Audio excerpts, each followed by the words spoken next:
하루를 묵상하며 시작하는 여러분들에게 제가 좋은 책을 하나 소개해 드리려고 합니다. 제 입으로 좋은 책이라고 하기가 조금 쑥스럽긴 하네요. 새롭게 하나님의 마음 알기라는 책이 나왔습니다. 여기에 여러 가지 그림이 있는데 출판사에서 들은 이야기입니다. 디자이너가 이 책을 편집하면서 하나님의 마음은 무엇일까 생각나는 그림을 이렇게 표현해 봤다고 하더라고요. 여러분들에게 하나님의 마음은 어떤 것일까? 하루를 묵상하며 살아가는 여러분들에게 무엇보다 중요한 게 하나님의 마음을 아는 것이 아닐까라는 생각이 듭니다. 여러분들 신앙에 도움이 되리라고 생각하고 우리 교회 사역 13가지를 하나님의 마음으로 풀어본 그런 책이기도 합니다. 여러분들이 하나님의 마음을 알고 하나님의 마음을 따라 사는 하루가 되었으면 좋겠습니다.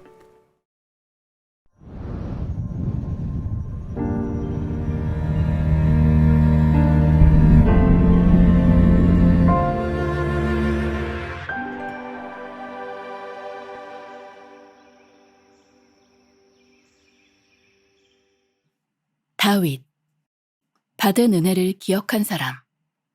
사무엘하 9장 1절에서 8절. 다윗이 이르되 사울의 집에 아직도 남은 사람이 있느냐 내가 요나단으로 말미암아 그 사람에게 은총을 베풀리라 하니라. 사울의 집에는 종 한 사람이 있으니 그의 이름은 시바라. 그를 다윗의 앞으로 부르매 왕이 그에게 말하되 내가 시바냐 하니 이르되 당신의 종이니이다 하니라. 왕이 이르되 사울의 집에 아직도 남은 사람이 없느냐 내가 그 사람에게 하나님의 은총을 베풀고자 하노라 하니 시바가 왕께 아뢰되 요나단의 아들 하나가 있는데 다리 저는 자니이다 하니라. 왕이 그에게 말하되 그가 어디 있느냐 하니 시바가 왕께 아뢰되 로드발 암미엘의 아들 마길의 집에 있나이다 하니라.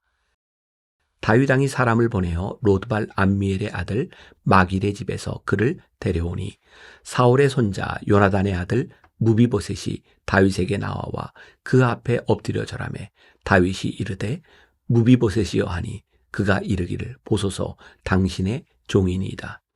다윗이 그에게 이르되 무서워하지 말라. 내가 반드시 내 아버지 요나단으로 말미암아 내게 은총을 베풀리라.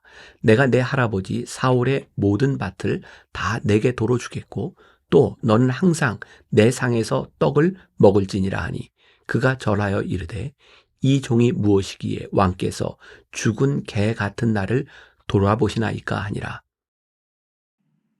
말씀으로 들어가기. 여호와의 궤가 예루살렘 성으로 들어오고 마침내 명실상부한 통일왕국 시대가 열렸습니다. 목동이던 다윗이 사무엘로부터 기름 부음 받은 지 22년 만의 일입니다. 이스라엘은 정치, 경제, 종교적으로 안정되어 내부적으로 평안을 유지했습니다. 외부적으로는 영토를 넓혀가며 점차 강성해졌고 주변국에서도 이스라엘을 인정하기 시작했습니다. 다윗은 여호와께서 자신을 세워 왕으로 삼으시고 당신의 백성들을 위해 나라를 높이신 것을 깨달았습니다. 다윗은 자신에게 은혜를 베풀었던 일을 기억했습니다. 항상 다윗의 편에 서서 그를 돕고 이끌어주던 친구 요나단이었습니다. 다윗은 요나단의 도움으로 사울의 계략에서 빠져나와 죽음을 면할 수 있었습니다. 그러나 요나단과는 그날 이후 영원히 만날 수 없는 처지가 되었습니다.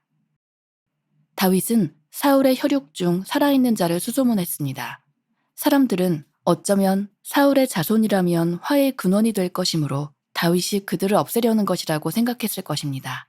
자신을 죽이려 했고 오랫동안 괴롭히던 정적의 자손을 남겨두는 것은 매우 위험한 일이기 때문입니다. 그러나 다윗의 의도는 보복과 죽음이 아니었습니다. 요나단으로 말미암아 그 사람에게 은총을 베풀기 위함이었습니다. 로드발에 요나단의 아들 무비보셋이 숨어 살고 있었습니다. 로드발은 목장이 없다는 뜻으로 이름처럼 황량한 곳이었습니다. 요나단이 전사할 당시 5살에 급히 피난길에 오른 무비보셋은 유모에게 안겨있다가 떨어져 두 다리를 절게 되었습니다. 다윗 앞에 선 무비보셋은 자신을 종이자 죽은 개 같은 사람이라고 소개합니다. 하지만 다윗은 무비보셋에게 왕자와 같은 신분과 삶을 은혜로 회복시켜 주었습니다. 우리 삶으로 들어가기. 인생에 좋은 날이 왔을 때 자신이 받은 은혜를 기억하고 그 은혜를 갚는 것은 쉽지 않습니다. 그런데 사람에 따라 어쩌면 은혜를 갚는 것보다 더 어려운 것이 있습니다. 주어진 은혜를 받아들이는 것입니다. 은혜의 역사는 순환됩니다. 은총을 경험한 자들이 은혜를 베풀게 됩니다. 하나님이 아니고서는 지금의 내가 있을 수 없음을 고백하는 자가 누군가의 삶을 바꾸어 줄 수 있습니다. 사울로부터 목숨의 위협을 받던 다윗은 요나단을 전적으로 신뢰하기 어려웠을지도 모릅니다. 사울의 후계자인 요나단에게 다윗은 정치적으로 정적일 수밖에 없기 때문입니다. 그러나 다윗은 항상 자신의 편이 되어주던 요나단을 믿었고 그의 도움을 받아 목숨을 부지할 수 있었습니다. 그렇게 은혜를 받아들이던 다윗이 이번에는 반대로 자신의 정적일 수밖에 없는 사울의 손자에게 은혜를 베풀기로 한 것입니다. 므비보셋 역시 다윗의 은혜를 받아들이기 쉽지 않았을 것입니다. 먼저 므비보셋에게 다윗은 가문의 원수였기에 다윗을 미워하거나 두려워했을 것입니다. 혹은 마음속에 있는 수치심이 왕의 은혜를 은혜로 받아들이기 어렵게 했을 수도 있습니다. 집안은 몰락했고 자신은 황량한 곳에 숨어 살면서 몸마저 성하지 못했습니다. 그래서 므비보셋은 다윗에게 절하며 이 종이 무엇이기에 왕께서 죽은 개 같은 나를 돌아보시나이까? 라고 묻습니다. 마침내 므비보셋은 다윗이 베푼 은혜를 받아들였고 늘 다윗과 같은 상에서 음식을 먹으며 예루살렘에서 살았습니다. 함께 나누기. 오늘의 말씀을 묵상하며 가장 마음에 와닿은 부분을 나눠보세요. 누군가가 혹은 하나님이 주신 은혜를 받아들이기 힘들었던 경험이 있습니까? 나는 하나님께 어떠한 은혜를 받았고 그것을 다른 이에게 어떻게 흘려보냅니까? 오늘은 26주차를 맞이하고 있습니다. 1년 중에 딱 반에 해당되는 그런 시점에 와 있는 것 같아요. 다윗에 대한 말씀을 5번 연속으로 함께 묵상을 하고 있고요. 오늘은 그 4번째 시간입니다. 기억하세요? 첫 번째 다윗, 별 볼 일 없었던 사람. 그런데 그 숨겨진 시간을 다윗은 참 잘 살았다. 또 두 번째, 위기 중에 찬송한 사람 다윗. 그의 삶에 참 비극적인 일들이 많았지만 그를 돕는 자들, 하나님의 손길을 경험했던, 그래서 광야는 그에게 피난처였다라는 말씀을 나누었어요. 지난주에 우리는 하나님과 함께하는 법을 배운 사람 다윗에 대하여 이야기를 나누었어요. 다윗이 법궤를 가져올 때 하나님이 기뻐하시는 방법인지를 배우게 되었고 하나님을 찬양하는 모습을 우리들이 보게 되었던 거죠. 오늘 다윗에 대한 아주 아름다운 모습을 하나 보게 됩니다. 말씀의 제목이 받은 은혜를 기억한 사람. 자, 지금까지 지나왔던 다윗의 삶을 보면 다윗이 기름 부음을 받고 난 이후에 숨겨진 시간과 도망자의 시간, 약 22년의 시간이 흘러가게 되죠. 이제 여호와의 궤는 예루살렘 안으로 돌아오게 되고 명실상부한 다윗은 통일 왕국 시대를 이루게 됩니다. 이제 진짜 아무 걱정이 없을 것 같은 그런 시기를 맞이하게 된 거죠.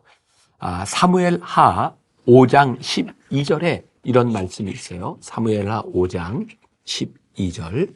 다윗이 여호와께서 자기를 세우사 이스라엘 왕으로 삼으신 것과 그의 백성 이스라엘을 위하여 그 나라를 높이신 것을 알았더라. 뭐라고 되어 있어요? 다윗은 스스로 왕이 되었거나 그가 왕권을 세운 것이 아니라 하나님이 자기를 왕으로 세워주시고 이 나라를 이루게 되었다고 하는 믿음의 고백을 하고 있죠. 한 구절 더 보겠습니다. 사무엘하 7장 18절. 다윗 왕이 여호와 앞에 들어가 앉아서 이르되 주 여호와여 나는 누구이오며 내 집은 무엇이기에 나를 여기까지 이르게 하셨나이까. 지금 이 사무엘하 7장 8장 요 시간이 뭐라고요? 다윗의 지금 전성기를 지나가고 있는 거예요. 야, 다윗이 이루어놓은 이 나라를 바라보면서 다윗의 가정을 바라보며 하나님 내가 무엇이간데 정말 하나님께서 저를 여기까지 인도하여 주셨습니까? 지금 다윗은 뭘 생각하고 있어요? 내가 하나님께 받은 은혜가 참 크구나. 오늘 말씀의 제목이 다윗 받은 은혜를 기억한 사람입니다. 그리고 오늘 말씀의 주인공은 다윗과 함께 그 유명한 무비보셋의 이야기를 하려고 해요. 절뚝발이 무비보셋, 사울의 손자였던 무비보셋. 왕권이 공고하게 되면 이제 마지막으로 모든 정적들을 제거해야 되는 상황 가운데서 다윗이 사울왕의 손자를 찾았으니 그는 당연히 죽으리라고 생각했지만 다윗은 하나님께부터 받은 은혜를 기억하고 무비보셋에게 은총을 베풀게 되죠. 은혜를 베푸는 것보다 아름다운 일은 없다라는 생각이 들어요. 은혜가 베풀어지는 순간에 정말 사람들은 많은 감동을 받게 되는 것 같아요. 모든 사람들이 이야기하기를 다윗, 당신의 왕권을 공고히 하기 위해서 정적을 죽이십시오. 만일 다윗이 무비보셋을 죽였더라면 무서운 왕으로 감히 다윗에게 대항하지 못하는 그런 무서운 왕이 될 수는 있었겠지만 성군 다윗이 될 수는 없었을지 몰라요. 다윗은 받은 은혜를 기억함으로 인하여 좋은 왕이 되죠. 우리는 주변에서 그런 이야기들 종종 합니다. 성공하는 사람은 많지만 좋은 성공자가 되는 것은 쉽지 않은 것 같아요. 우리는 교회 역사를 통해서도 많은 부흥을 경험했던, 많은 은사를 경험했던 목회자들의 타락을 보기도 해요. 저도 어쩌면 그런 범주에 들어가는 사람이 아닐까라는 두려움이 저에게 늘 있어요. 근데 그런 타락과 그런 교만은 언제 찾아오나? 하나님의 은혜를 잃어버릴 때, 여기까지 인도하신 분이 하나님이시라는 것을 잃어버릴 때 우리는 교만해지는 것 같아요. 다윗의 가장 큰 장점, 그는 받은 은혜를 경험한 사람이었다. 그리고 아주 감동적인 대화들이 오고 가게 되죠. 바로 로드발이라고 하는 황량한 곳에 다윗이 사람을 보내 무비보셋이 숨어 있는 곳에 사람을 보내 만나게 되었을 때 무비보셋은 두려웠어요. 왜냐하면 자신이 은혜를 받을 사람이라고 하는 것을 생각하지 않았기 때문이죠. 왜? 당시의 통념에 의하면, 당시 사람들이 가지고 있었던 그 생각들에 의하면 무비보셋은 죽어야 되는 거예요. 두려운 마음으로 다윗 왕이 보낸 사람들을 맞이하게 됩니다. 다윗 앞에 무비보셋이 서게 됩니다. 무비보셋은 이렇게 이야기하죠. 자기를 죽은 개만도 못한 존재라고. 당시 이스라엘에서 죽은이라고, 시체라고 하는 것은 누구도 손을 대지 않는 버림받은 존재. 게다가 죽은 개는 더한 존재인 거예요. 무비보셋이 가지고 있는 그의 자존감이 뭐라고요? 죽은 개 같은 존재. 그런데 하나님께서 은혜를 기억하고 있는 다윗을 통하여 무비보셋에게 은총이 베풀어졌을 때 그의 신분을 바꾸는 일이 일어나죠. 저는 오늘 그런 생각을 해요. 아, 그렇구나. 우리가 은혜를 기억하고 은총을 베풀면 신분이 바뀌어지는구나.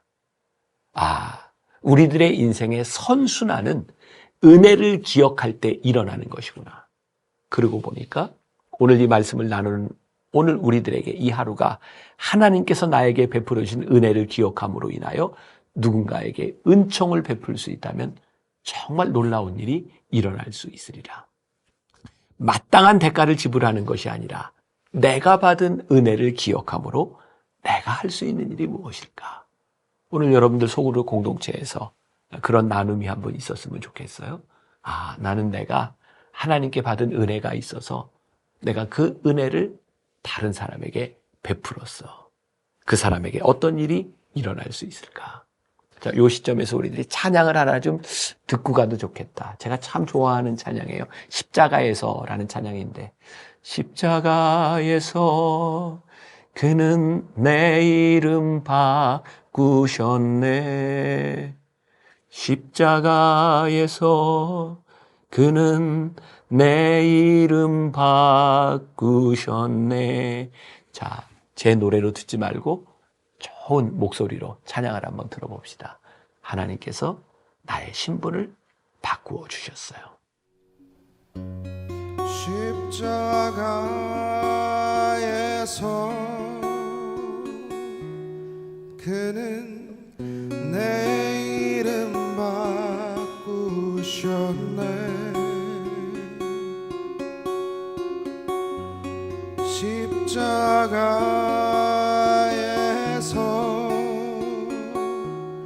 그는 내 이름 바꾸셨네. 고아에서 아들로, 거절해서 용납으로, 죄인에서 의인으로 바꾸어 주셨네.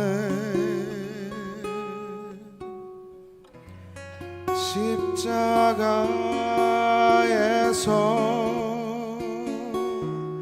그는 내 이름 바꾸셨네.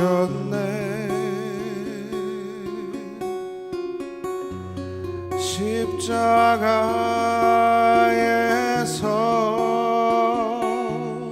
그는 내 이름 바꾸셨네.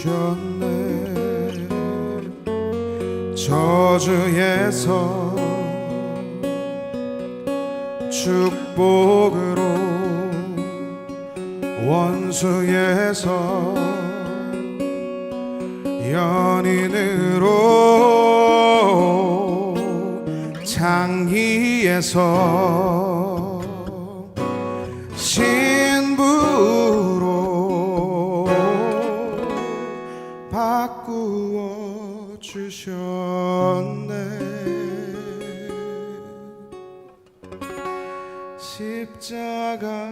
십자가에서 그는 내 이름 바꾸셨네.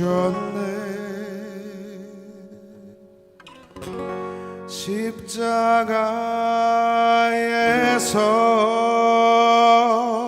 그는 내 이름 바꾸셨네.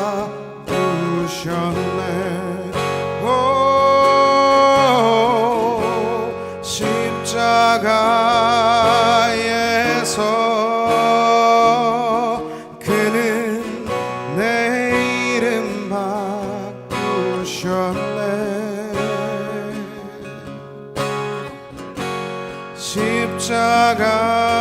십자가에서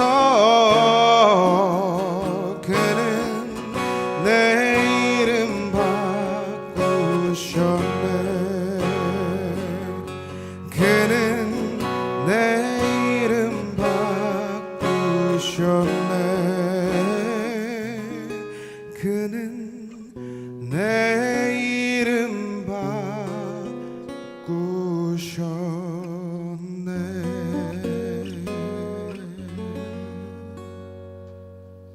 받은 은혜를 기억한 사람, 그것이 얼마나 중요한 일인가. 은혜의 역사는 저는 순환된다고 생각해요. 은총을 경험한 사람들이 계속해서 베푸는 은혜의 역사. 사울의 손자에게 은혜를 베풀기로 한 일처럼 다윗의 삶에 위대한 일이 없다는 생각을 해요. 자, 오늘 우리들의 인생에 가장 위대한 일이 뭘까요? 내가 받은 은혜가 있으므로 나도 그에게 은총을 베풀리라. 다윗의 삶이 아름다울 수 있었던 이유, 그가 사망의 음침한 골짜기를 지날지라도 그를 사랑하고 그를 도와줬던 요나단을 기억할 수 있었던 그의 인생. 오늘 우리들의 삶에 하나님의 은혜를 기억하는 자의 삶이 아름다운 거예요. 우리들이 사망의 음침한 골짜기를 지날 때라도 나에게 하나님의 은혜가 있음을 기억하는 사람이 복된 거예요. 그런데 그 은혜를 기억한 사람이 어떻게 해요? 누군가에게 은총을 베풀 수 있을 때 그 삶은 더욱더 복된 삶이 되는 거죠. 오늘 은혜의 선순환을 만들어가는 여러분들이 되기를 바라고, 오늘 이 소그룹 공동체에서 내가 은혜의 선순환을 만들기 위해서 내가 할 수 있는 일이 무엇인지를 서로 고백하고 나누는 시간을 가지고 함께 실천하는 하루가 될 수 있다면 우리가 사는 이 세상이 얼마나 아름답겠습니까? 받은 은혜를 기억하는 사람, 아름다운 사람입니다. 기도하겠습니다. 오늘 다윗을 통하여 은혜를 기억하고 은총을 베풀었던 그의 멋진 모습을 발견하게 됩니다. 우리도 그렇게 살 수 없을까요? 하나님의 은혜가 우리 안에 살아있어서 눈물이 나고 하나님의 은혜가 우리 가운데 있어서 감격스럽고 그 감격으로 인하여 누군가에게 하나님의 은혜를 베푸는 하루, 복된 날 되게 하여 주옵소서. 예수님의 이름으로 기도했습니다. 아멘.